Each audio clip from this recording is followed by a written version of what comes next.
Welcome, everybody. I'm glad to have you here at the Palmer Museum of Art's program, Truths of a Woman's Life, with Julia Spicer Kasdorf and Shara McCallum. These are two fabulous women whom I've had the pleasure of working with on other art and poetry programs at the museum. So I'm excited to be here with them today. And today's talk is presented as part of a series inspired by our special exhibition, Field Language, the painting and poetry of Warren and Jane Rohrer. Funding for this exhibition and the accompanying catalog was provided through Penn State's Office of the Executive Vice President and Provost as part of the university's Strategic Arts and Humanities Initiative. And I'm delighted to announce that the exhibition has reopened after a temporary closure. So I want to invite everyone to plan a visit to experience it in person. Admission to the Palmer is free, but do take note that it's necessary to reserve a time ticket, and that can be done through the museum website. Once we get started, I'll make sure to put that information in the chat box for everybody. A couple of items of business before we launch into today's program. First, I encourage everyone to participate in the discussion. If you have questions for our speakers, please put them in the Q&A. I will be monitoring that throughout the program, and we'll have time for those questions at the end. Other comments or notes can go into the chat, and I'll, of course, make sure to monitor that as well. You can find both of those features on your Zoom menu. And second, I want to let you know that this program is being recorded. The video will be posted to the Palmer Museum YouTube channel next week, within the next week, so that it can be viewed there. At this point, I'd like to welcome our speakers. Let me stop sharing so we can see everybody.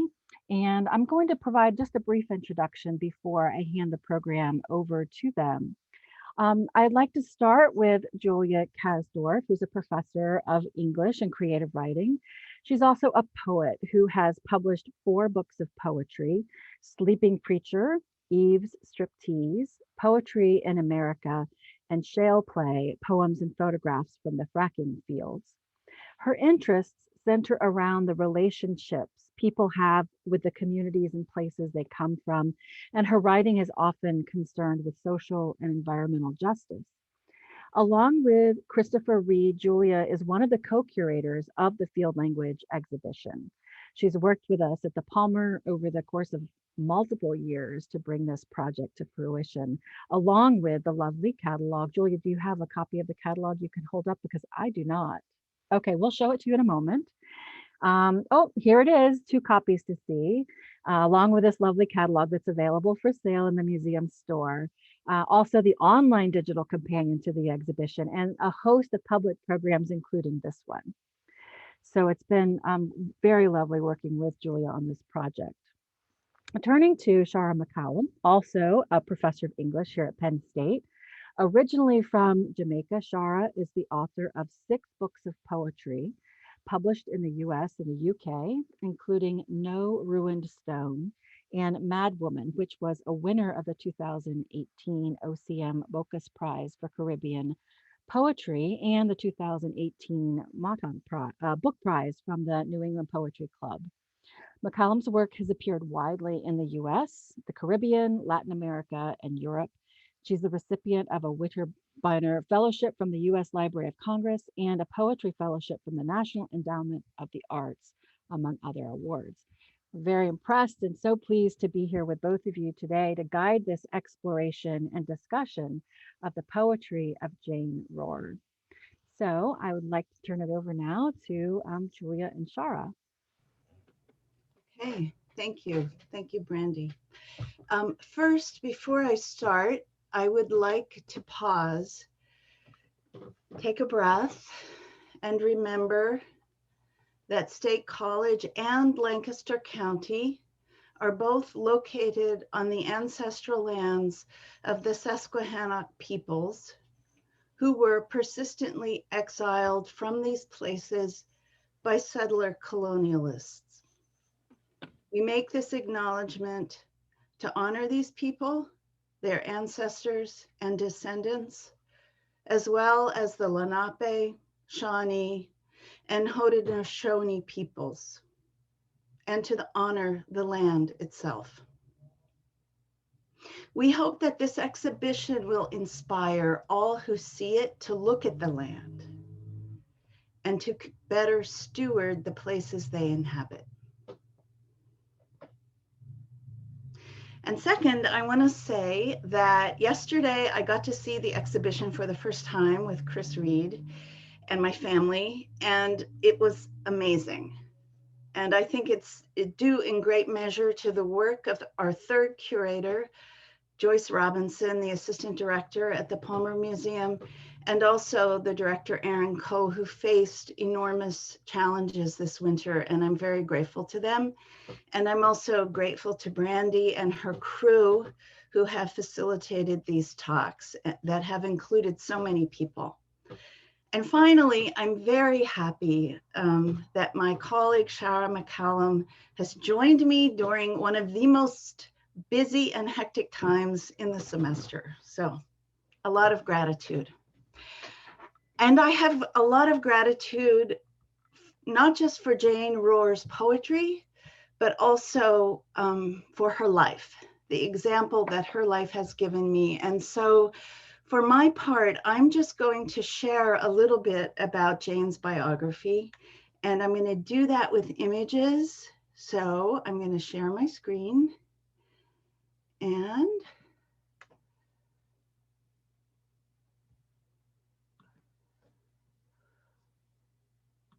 here we are. Martha Jane Turner was born in 1928, the second child and the oldest daughter in a Mennonite farm family in the Shenandoah Valley of Virginia.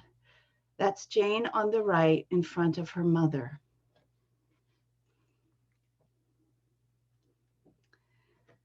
She attended Eastern Mennonite School in Harrisonburg, Virginia.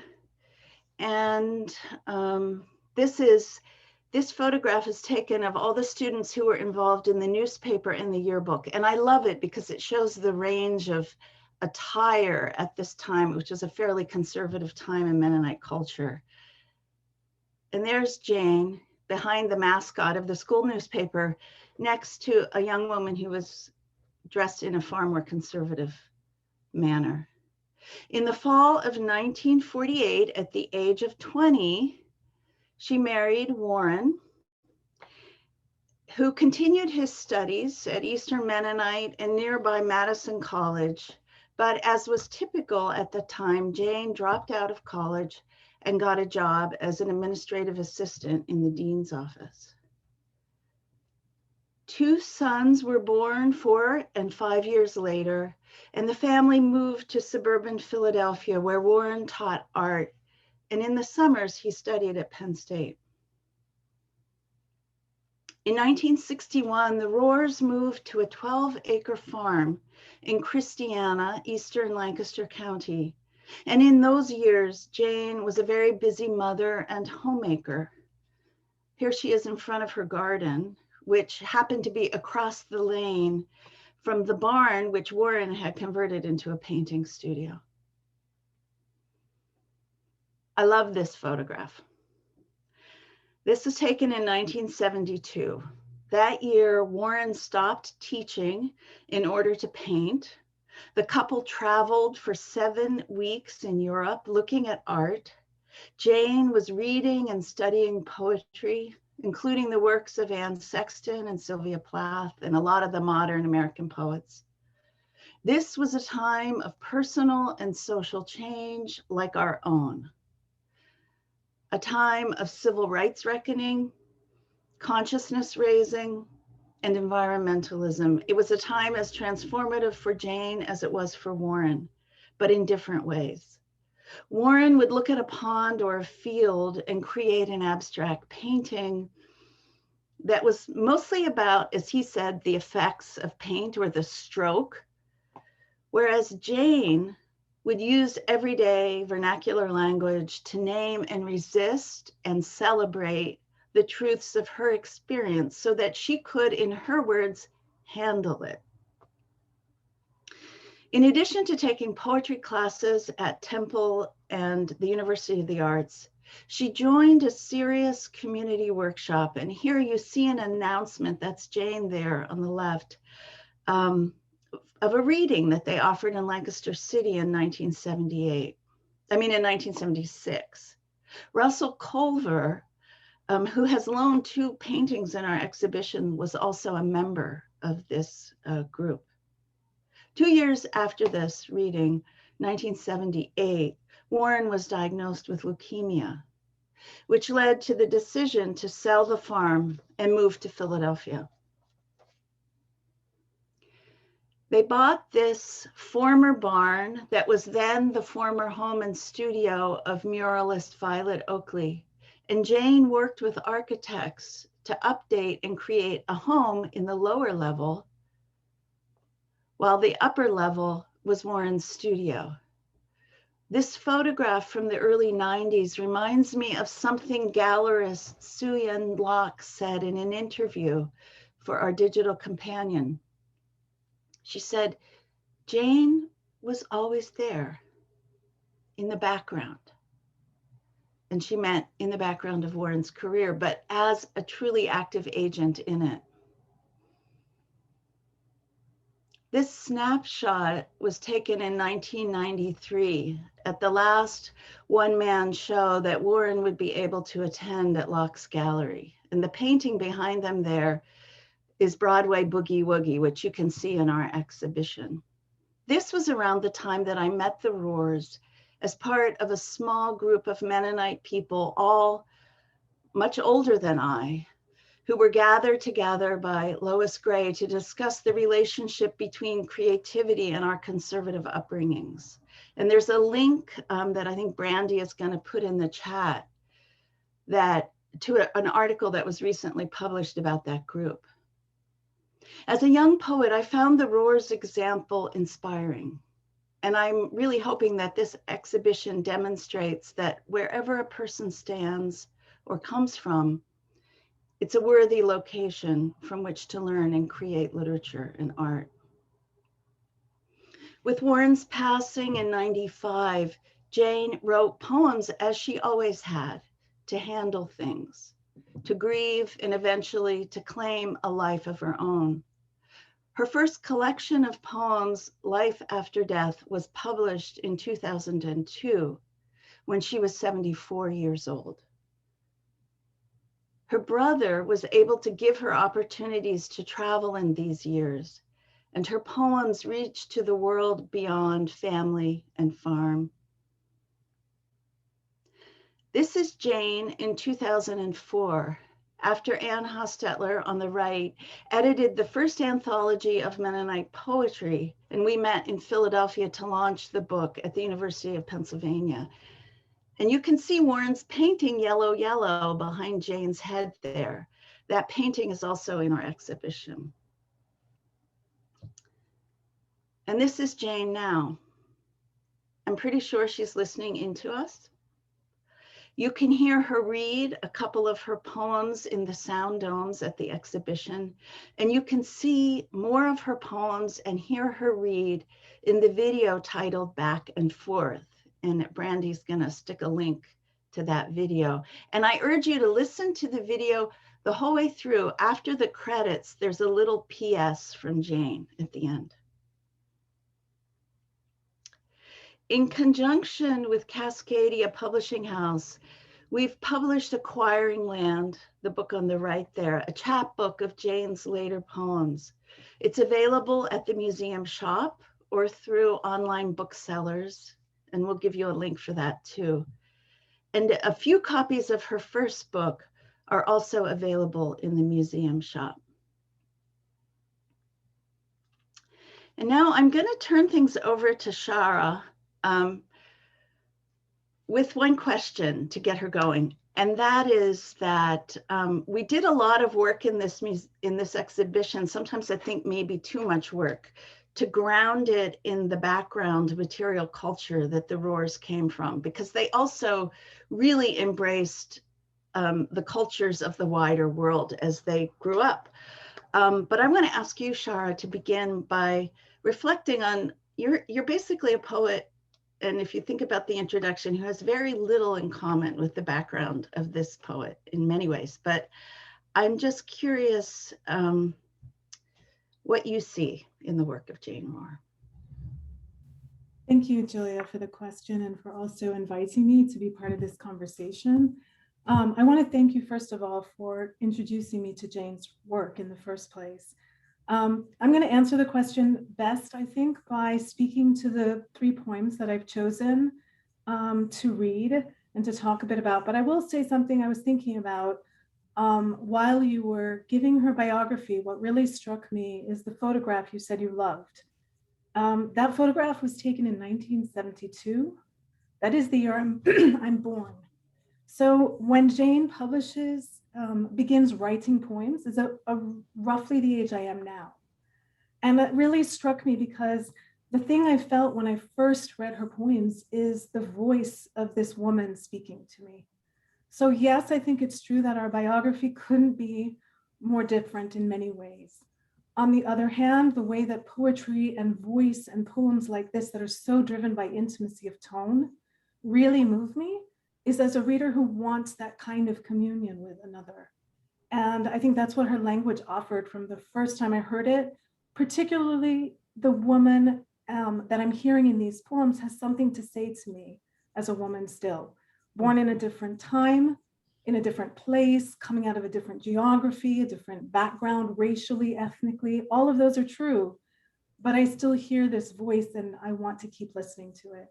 So that's the connection I'm going to offer. And as I said, my students who are working with me this semester in the graduate workshop that Julia and I teach in the program here together, they are listening in. And I always think about they know this, but my best way of honoring poets I love is first to read their poems aloud.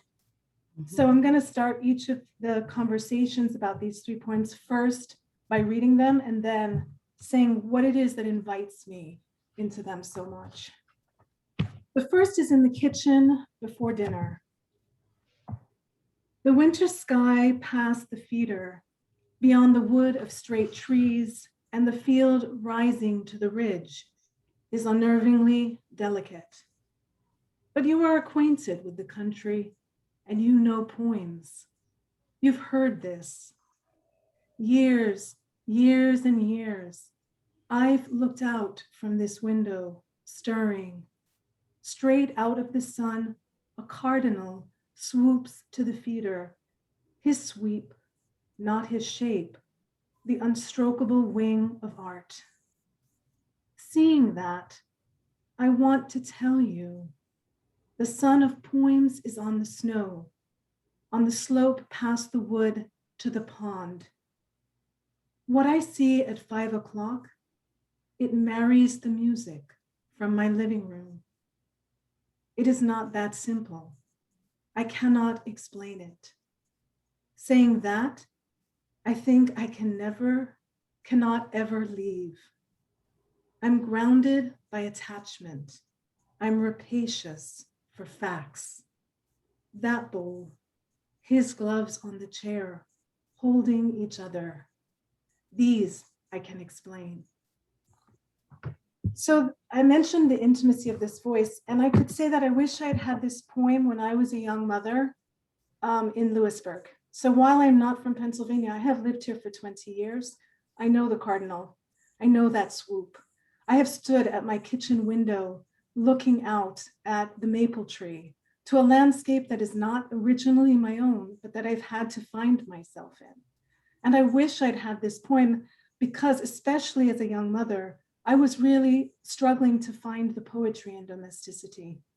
That's what I love about this poem, is that, like Evan Boland, for example, a poet whose work has taught me so much of the power of the domestic to become poetry, this poet knows that. I don't know exactly who the Hugh is in this poem. That's the other thing that pulls me in.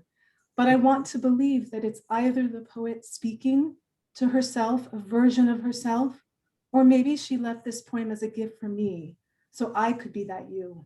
So she could be teaching me something, not just about domesticity and the natural world that we look at, but also about poetry. One of the ways I hear this poem when I look at it is as an ars poetica, the poem that talks about what it means to write poetry. What is the art? I also think it engages with the exhibits, which I can't wait to see, by the way. I didn't get there yesterday, but I'm coming as soon as I can. It engages with ekphrasis, the relationship between visual art and poetry. And in this poem, it's from that first line that is sketching. It is using language to paint the winter sky past the feeder. So the poet is the painter. And I just really love so many of the images in this poem as well that I could go on about many of them, but particularly these imaginative leaps in this poet, from the actual cardinal to the unstrokable wing of art, right? The music that is the living room music that the poet hears, those kinds of movements from both the literal representational use of image to the figurative are all throughout this poem threaded. And there are these just really magical moments in this poem. I also love the sound of this poem, especially why I wanted to read it. The lineation is incredible. The syntax precision, the turns of this poem, and that line, I'm rapacious for facts.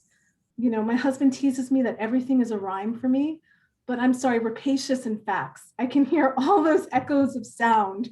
And so rhyme is in just any echo of sound proximate enough for your ear to pick it up. That's the kind of rhyme I love. And then at the end too, I love how this poem comes back down to what we can know. So it leaves open that space of how in this domestic moment, the speaker ends up being outside of herself for a moment, right? And we don't know exactly what it is being witnessed if we think about the way we step outside of ourselves in these moments of a poem. But comes back down at the end to that which is rooted in the world around her. The husband's gloves on the chair, the bowl at this table, those are the things that tether the poem and the poet and the voice of this poem to this moment in time and place. So many things I love about it. And I could go on, but I know that we want to open to questions, and I have 2 more poems to go through. So I'm going to go next to a poem that in a lot of ways, I think the ending of this poem is a great segue into. So, you know, I read the he in this poem as the beloved. I have the benefit of having been able to read Jane's first book, which I adore. I had read Acquiring Land first. That's the book that my students have read this semester, and I love them both. But 2 of the 3 poems I've chosen come from that first book. This is the poem right on the page next to it. And I think the kind of intertextual reading that the knowing of the book offers is what tells me that he is the lover, is the beloved, the husband. This poem really makes that clear. So I'm going to just read it first and then say some things about what I'm in awe of this poem over. The gear shift poem. If I look at his hand on the gear shift, my thighs will open. My palm will settle to his thick wrist, feel which way to move down the back of his hand to the skin tip, up his sleeve to ruff, jacket, shoulder, shirt, neck, hair black, bouncing to my hand, sending messages to my whole self.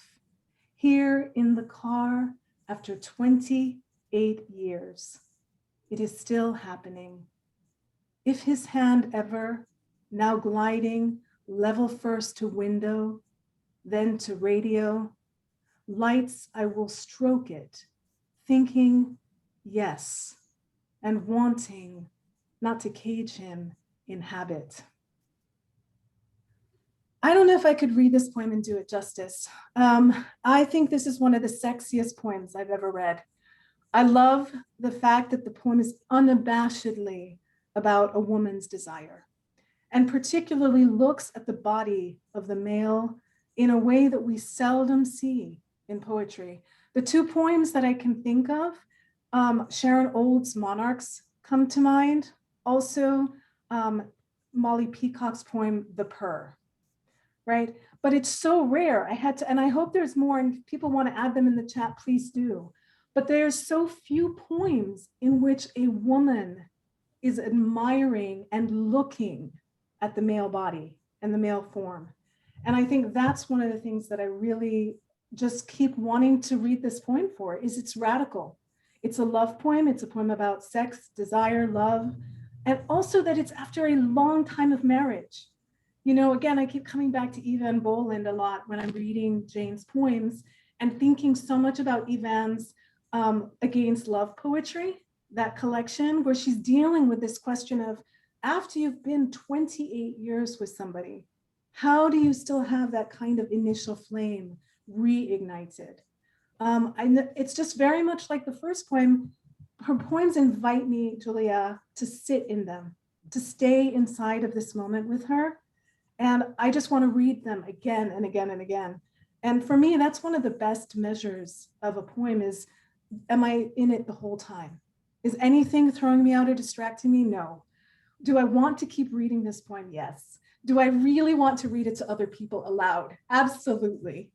My students know this because I made a game of writing a sexy, desire-filled love poem this semester.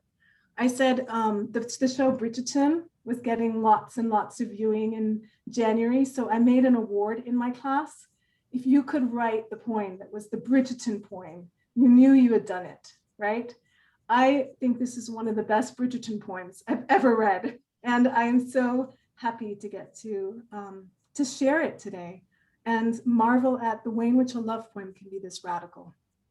So, and then the last poem I chose is the first poem that was Jane's that really stuck with me that I read. And forgive me if I'm using her first name, I should be properly calling her Roar. I just worried about mispronouncing that. So I hope I've said it correctly. But it is nothing but perhaps speaking to the way in which I feel so connected and so personally connected to the I of these poems. And this is no exception. So I'm going to read it and say why. Leaving Venice. I'm the one on the back deck of the ship, leaving the canal. The one crying at the opera aria and near to going overboard, in the music of the wake churning up. Of what I saw and what I heard, I can say little, or reach back for what I mourn, to take it with me. If I had stayed, and we never can, I would have met them all. There would have been teacups and goblets as in the old days. And eventually I would have danced in a long swag of skirt. And Venice would have been as it is in the books, written by English women. Attachment would have fastened me to those stone steps I bought and would lose. How contradictory of me. I was hardly there. Certainly not long enough to leave. Take my advice. If you go for more than a minute, you will die for its decaying perfection when you leave. You will play the films over and over and do things intensely as though for the last time. You will come to sound like a lonely cello. But then I am not talking about Venice. So, I mean, I love these poems, but I'm so glad to end with this one because I'll say first just a few ways in which I feel like the pleasure's in tone, in part. Voice is bound up in tone for me, right? So what is the attitude I hear? The shifting tones in this poem are just so marvelous. I hear humor in it. I hear longing. I hear grief. All of those coming into the fore as I read and read through it. But I want to just, I suppose, end with the personalist response to it of all. And this may speak to you, Julia, in the first question that you posed for me. This poem for me as a person who is an immigrant is about, in a way, a condition of exile that I experience constantly in relation to place. And so I connected so much. I have been to Venice, so that was a great gift in my life that I got to see this world. So perhaps that's a touchstone. But I don't think that was the part that drew me in. It didn't matter so much to me what the city was here, as much as that the place engenders in the eye a feeling of loneliness and beauty at the same time. And to me, there's a kind of condition that maybe exile isn't the right word, but it's the one I keep coming back to because, of course, in its political dimensions, exile means statelessness. It means one cannot return. But I think the psychological condition of exile that this poem brings me into the presence of is one that all of us experience repeatedly over the course of our lives. I am particularly pierced by this condition of feeling outside of things constantly. And travel engenders that. Having been a migrant, I am always looking at the world in a way as if it is lost, right? So I'm too keenly attentive to the way in which the moment of place is elegy itself. And I feel like that's my connection to this poem so powerfully, and actually to all of Jane Rohr's poetry. There are these beautiful lyrics. They're set in these incredibly distilled moments in time that allow me to be inside of the sound of a lonely cello. And I don't know what this says about me, but I just really love the sadness and beauty as it is wedded to one another in poetry, in music, in art. And I feel like that's part of her mastery, really, is that kind of ability to show us that in the midst of something so beautiful and sadness, there is something also beautiful. And I would be remiss not to say that the ending of this poem is just fantastic. You know, you could have been satisfied. I mean, just to end with "you will come to sound like a lonely cello," I think I would have been tempted as a poet to just leave it and call it a day, because that's a really good moment to end on. But then this amazing turn, you know, but then I'm not talking about Venice and the kind of power of this voice to make that declaration. I just love so much about this poem. So I'll stop there since we can have more time to talk that way. And I thank you, Jane Rohr, if you're listening, for the beauty of your work.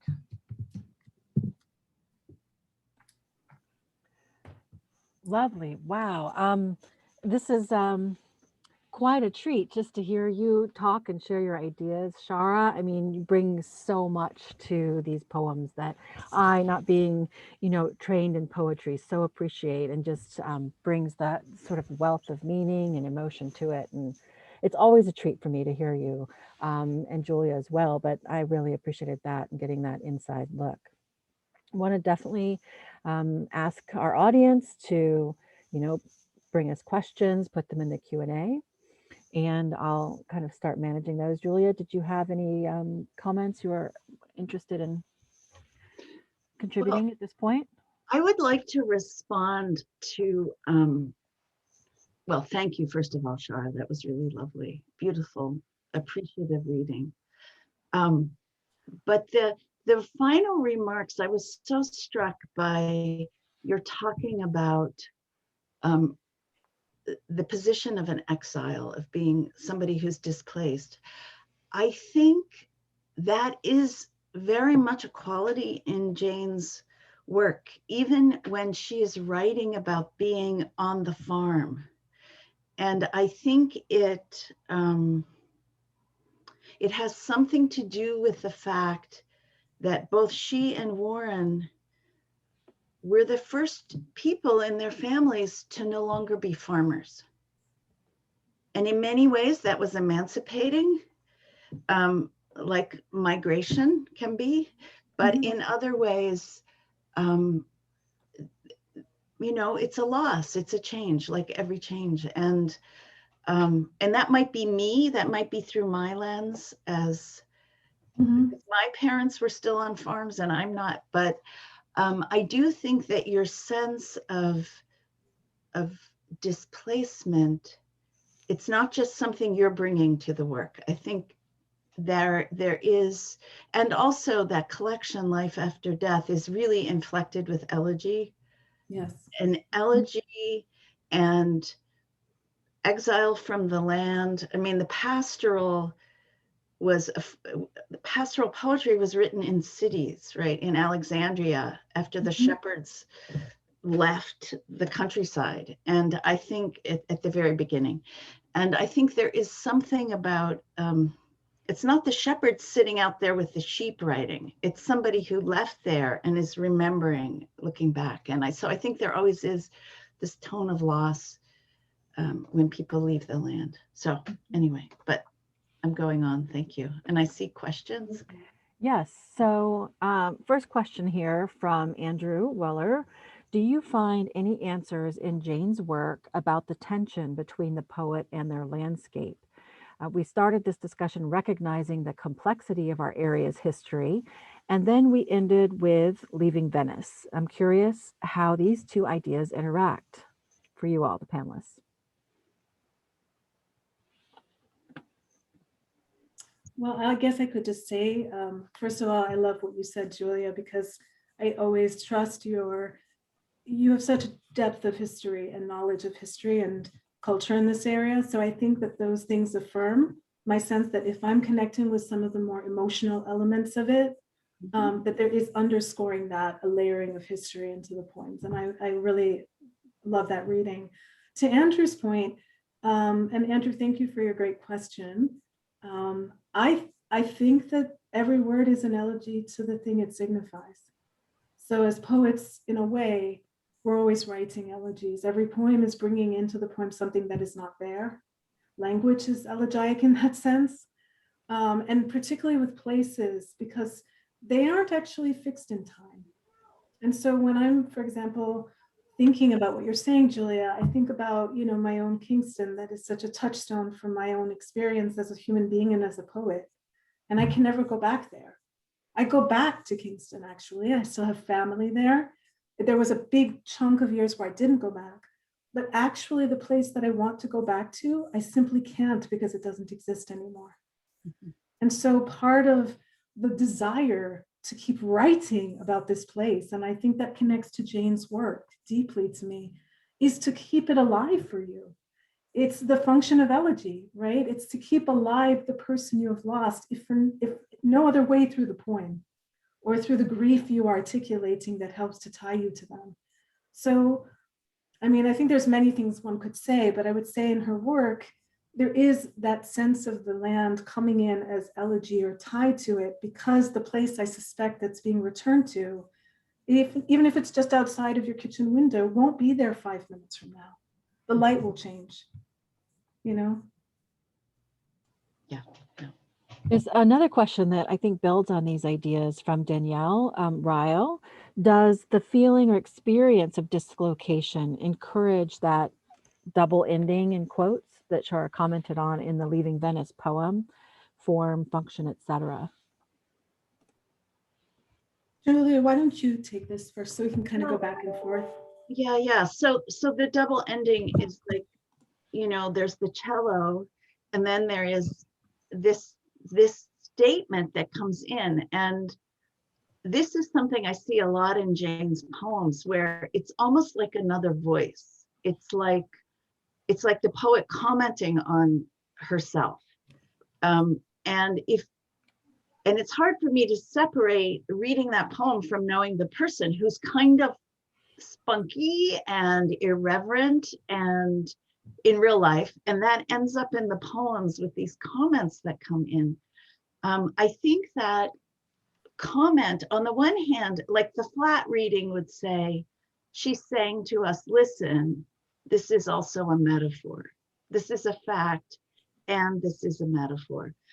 But I also think it's an injection of a personal voice in that double ending. And is that dislocation? Is it, what she's saying, I think, in that final line is that not only am I going to need to leave Venice as I am, but I'm going to need to leave this whole wide world, right?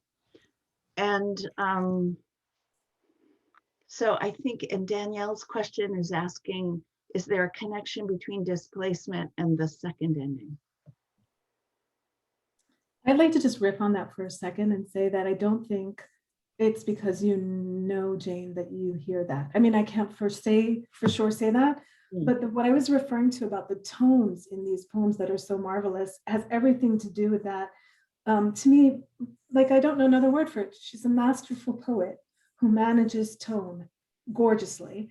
And one of the ways she does this is through undercutting the potential for the sentimental ending of the image by that matter of factness of her tone. And she did it also in the first poem that I read, which is, like after all of these philosophical moments of flights of fancy, fancy being, romantic's version of imagination, right? And I love all of those. She's like, yeah, but what it comes down to is the bowl, the gloves on the chair. This is what I can know. And I just adore this voice that is like a combination of the desire for those romantic flights of fancy, but very practical and funny and just like, yeah, but this is what it is too. And I think that that's just a mastery of tone that does that, really. All right, thank you both. I'm going to move to a question from one of the audience members that they say, I was struck by the texture in Warren Rohr's paintings when representing landscapes. And I'm curious to see how you both see or interpret Jane Rohr also creating verbal textures, perhaps through sound. Mhm. I think, yes, sound for sure, but also these variations in tone that Shara's been talking about. And she also does something which isn't so much in the poems that Shara read, but she'll do this thing where she'll take a cliche or an idiom or some very familiar figure of speech, and she'll just turn it. And so you get the sense that like all of language is kind of is her material, like nothing is off limits. And it's the shift in the kind of register from kind of picturesque, elegant description to then, something very colloquial that, somebody down the road might say to her. And I think that creates a satisfying texture, both when they're read out loud, but also, when you read them to yourself. Mm-hmm. These poems are very dependent on spoken language, but not in the sense of spoken word performance. They're dependent on the sort of everyday vernacular voice, I think. And just to add to that, I agree with everything Julia said. I will just say also her lineation. Mm-hmm. So where do I hear this richness in the back and the furrowing that you see? I mean, I haven't had the pleasure of seeing them in person, but you can see the texture in the field language catalog I have and the images that you have online. You can see it. And I think it's this command of the line. So that we have this kind of movement out and then these really interesting enjambments, turns of the line, that are creating some of this tension and sonic richness, right? So, I mean, I'm looking at the poem, Gearshift poem, and I would say to go back to that would be amazing to think about in terms of what happens if you change the lineation, you lose some of the tension and the sonic richness of the poem. Yeah. Nice. A comment here from Allison Janicki, your comment, Shara, about not being able to go back to the place you want to go to reminds her of Richard Blanco's Looking for the Gulf Motel. Thank you, Allison, for bringing Richard into this. He's a Miami poet, Cuban American, and so it makes perfect sense. Many of his poems are also even, dealing with that question for Cubans, which was profound for many, many decades of not being able to go back. So as I said, exile has political dimensions, and I don't want to erase those from the conversation. But I just liken the condition of migration and the exile, the state of exile it can promote to a psychic condition as well. And a question here going back to those ideas of tone and sound is from Elaine Wang. Is there any inherent connection between tone, sound, and location? And if so, how do you capture the lyrical sound of a location? I think it's what Julia said, actually, vernacular. Mhm. So, you know the place through the words that the people use. And it comes through really obviously when you're faking it. When you think about even across genres, this is not specific to poetry, but with like fiction writers, dialogue is incredibly difficult. Screenwriters, playwriters, it's incredibly difficult to get it right if you actually aren't from that place.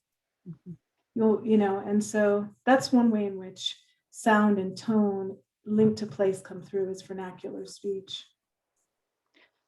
And and where do we get that? I think it comes from listening to the people in your home, wherever that is, listening to yourself, listening to the words that come most readily to mind. There's a great conspiracy to make us all talk alike and sound alike, which comes through in the media. But I think we all know what sounds like where we come from, whether it's family or community. And And I it's think some of this. oh, sorry. I would say it's going to be very surprising, I think, when people hear Jane read her poems, because she Virginia. sounds like she comes from Virginia. Yeah, her In a Virginia way comes that in. many younger people in that area don't sound like anymore. So it's also a function of time. It's time and place. Mm-hmm. I was also going to try to link this perhaps to what you were talking about the displacement from land when we no longer farm it as the principal means with which we know it, right? So if you're from peoples who had farmed, and that's the principal attachment, and all of the plethora of language that gets lost in that is incredible to consider. So I think some of it is that vestigial language we carry that may not even be our own, but our ancestors. That I think sometimes I'm using language as a poet to save that which is being lost. My grandmother's voice, who's of the generation that Jane Rohr is of, different again, geography and place, but who had so much more of a tendency to speak in idiom, in the word is escaping me. It's the kind of phrase that's like a stitch in time saves nine, right? And what is that called? Someone help me. My brain. A maxim? Is aphorism, right? Or a maxim, yes. I'm thinking that's it, exactly. So I think that's getting lost with the kind of push toward language that is transmitted less locally, if you will. So the beauty of local vernacular culture is that it enriches our language. As we move toward more homogeneous uses of language, we gain something. We gain perhaps intelligibility, but we lose so much of the kind of imagistic and sonic pleasure that I find is so high in local language. So I just want to respond. I mean, the fact that you pulled out of the air A Stitch in Time. When we had Janniken give one of these museum talks a couple of weeks ago, and she read Jane's poem, Tracking the Amish Quilt, which is a very long poem, and I won't read it all, but there's a certain moment where the poem kind of breaks. There's this recognition where the speaker has gone to purchase a quilt that she thinks is going to be an antique, and the sellers decided to mend it with new fabric. So of course, erasing the value of the old quilt. And this is the speaker's response. So informed, so practical, so ugly. The best of both worlds, a stitch in time. Waste not, want not. He who hesitates. So there it is. There's like this enormous pileup of these phrases. Of all the ones I could have chosen, I'm so glad I chose that. I remember the poem, but I didn't consciously choose it. So I'm so glad I did. Nice. Note from Joyce. Julia, can you say more about Jane's relationship with Mennonite culture, a community that nourished her, but that she ultimately moved away from? Um, yes, I can. I will say, um, as I got to know Jane a little bit in recent years, I learned that her mother grew up in a Church of the Brethren home, which is a related but different group. It's similar kind of Pennsylvania German ethnicity, but different history and more progressive, probably in those days. And her father, a Turner, was the grandson of, Jane used the word hillbilly, people who had lived up in the mountains, in the Appalachian Mountains there in Virginia, and would have been of English or Scottish or Irish, British Isles descent. And her grandfather became a Mennonite. So already the family were kind of insider outsiders in the Mennonite community that then was largely fairly ethnic and, I mean, ethnically consistent. And so I think for Jane, you know, it was a time of control, particularly for women's bodies. I mean, it was during and after World War II were the years of her adolescence. And so, you know, I don't blame her at all for, you know, one of the favorite things she loves to say is that she and Warren ganged up and ran away. And, you know, what she means by that is like they went to art museums in Washington, D.C., or they went to the movies when they were living there in Harrisonburg. But yet it also taught her all these skills of how to make a life on the farm, which they did as, you know, a lot of people were interested in living on farms who didn't come from that background, but she had all these real skills. And she had a great aesthetic sense. And also she's an incredible worker and a person who has a lot of practical kind of sense. And I think she might attribute that to her background. So, but she would always say, well, it's like all of us, you know, we all come from somewhere and we all fight with where we come from. So she never sort of held it up as a prize or something special, but it was just the place she came from. Oh, thank you. So one last question. We probably have time for this one, I think, and then we'll come to a close. From John Blosser, noting that Warren's paintings are built upon a minimalist framework, simple at first, but then laying a rich and array of varied markings, and wondering if this might be true of Jane's writings in any way. Hmm. I would say that the diction, so it is deceptively simple. It's very direct and clear, which I have a fondness for. That kind of way in which something that is so clear and simple invites you to see its many layers. So very much like looking into a river where you see your reflection and you see all the way to the bottom and the stones. I think that's the quality of diction in her work. And I do think there is a consonance with what I know of Warren Rohr's paintings, but I'm not nearly the expert that Julia is. So you might have better sense of the analog. Mm. I do think Jane, I mean, the sense of the plain spoken is very clear. And I think Warren's work, I would not, I'm surprised, I wouldn't call it minimal at all. I mean, if you, again, to see it and to see how many layers are there and how much activity is going on, it's very difficult to reproduce. So I guess that's a plug for coming into the It exhibition. is. Although to clarify, John did state that it's built upon a minimalist framework, but that it, you know, kind of reveals much more varied and a rich array with these markings. So I think he is pointing to the fact that it's much more complex than maybe at, you know, first glance. So. Mhm. for Right. sure. I mean, it's certainly abstract in that way. Mhm. Absolutely. And John, just get in your car and drive here from Indiana. Very nice. Well, that is a nice plug, maybe to leave us on to, the exhibition's open. Please come and see it. It is absolutely beautiful. I too, only a couple days ago, saw it for the first time in person.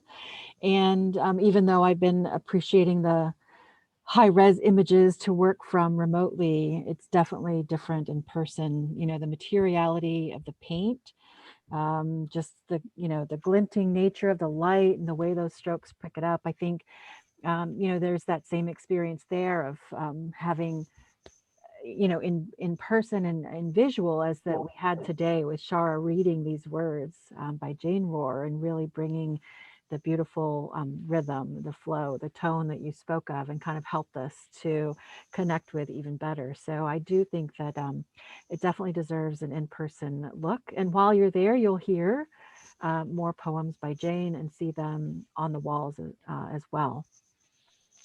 So thank you both, Julia and Shara. This was a wonderful program. I could just, what a great way to sort of end a workday too, as far as kind of sending me out on this great sort of meditative, thoughtful, reflective mood. And I appreciate you all agreeing to this and hosting it and bringing us along with you. Thank you. Thanks, Brandy. Any last words? A lot of great wows, excellence, thank yous in the chat box. So take part in that. And thank you to our audience for joining us today. We look forward to seeing you again, maybe at the museum in person. All right. For that, we'll go ahead and end our program and wish everyone well. Have a good night. Thank you. Thank you. Good night. Good night.